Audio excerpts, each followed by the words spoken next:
So my mother sat me down and she said, look, you got to protect your sister, your baby sister, so you have to do this.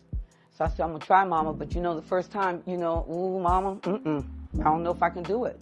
I attempted it. Man, whoo. When I got on that bus, I did not stop looking at my mother until I couldn't see her no more.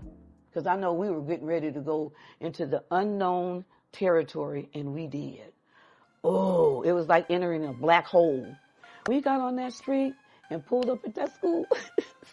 All them people in that neighborhood were staring at us. They was all standing out. They were saying things, we ignored them because they didn't know who they were fucking with. We ignored them.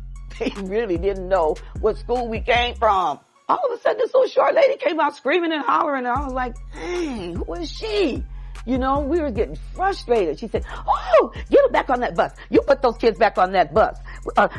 No, do not let them off in front of this school. You take them around the back. I'm like, around the back, my ass? I got off the bus, and she said, you get back on that bus, young lady. So I told her, I said, bitch, I'm getting ready to go get my mama. I told Mama I cussed, but it was because I was mad, so I wouldn't get a whooping.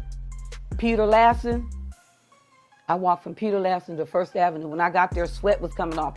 My mama, when she see you coming on that porch and it's at the wrong time of day, she said, get my shoes. That's all she needed. And we rolled up into school. She told them, y'all get back on that bus and be quiet.